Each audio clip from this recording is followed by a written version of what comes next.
দোয়া কবুলের জন্য অনুসরণীয় নিয়মাবলী। ১. একনিষ্ঠ মনে দোয়া করা। আল্লাহ তাআলা বলেন, আর তাদেরকে কেবল এ নির্দেশই প্রদান করা হয়েছিল যে তারা যেন আল্লাহর ইবাদত করে তারই জন্য দিনকে একনিষ্ঠ করে। সূরা বাইয়ানা আয়াত ৫। ২. আল্লাহর গুণাবলীর মাধ্যমে দোয়া করা। আল্লাহর সুন্দর নাম ও গুণাবলী দিয়ে তাকে ডাকা উচিত। আল্লাহ তাআলা বলেন, আর আল্লাহর জন্যই রয়েছে সুন্দর সুন্দর নাম, অতএব তোমরা তাকে সেসব নামেই ডাকো। সূরা আরাফ আয়াত ১৮০। ৩. আল্লাহর যথোপযুক্ত প্রশংসা করা।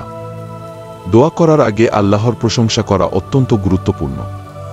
রাসূলুল্লাহ বলেছেন, নামাজ শেষে আল্লাহর যথাযথ প্রশংসা করবে, আমার উপর দরুদ পড়বে, এরপর দোয়া করবে।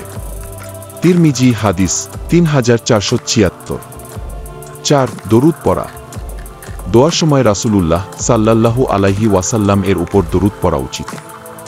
রাসূলুল্লাহ সাল্লাল্লাহু আলাইহি ওয়াসাল্লাম বলেছেন, নবী সাল্লাল্লাহু আলাইহি ওয়াসাল্লামের উপর দরুদ না পড়া পর্যন্ত যে কোনো দোয়া আটকে থাকে। আল-মুজাম আল-আওসাত। ৫. আল্লাহর প্রতি বিশ্বাস রাখা। আল্লাহর উপর পূর্ণ বিশ্বাস রেখে মনোযোগ সহ দোয়া করা উচিত। রাসূলুল্লাহ সাল্লাল্লাহু আলাইহি ওয়াসাল্লাম বলেছেন, তোমরা দৃঢ় বিশ্বাস নিয়ে দোয়া করো, আল্লাহ অবহেলাকারী অন্তরের দোয়া কবুল করেন না। তিরমিজি হাদিস ৩৪৭৯। ৬. তাড়াহুড়া না করা এবং বারবার চাওয়া।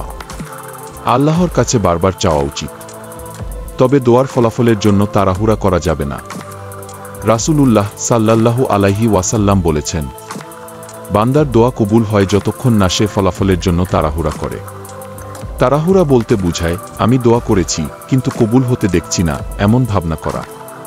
সহিহ বুখারী হাদিস ৬৩৪০।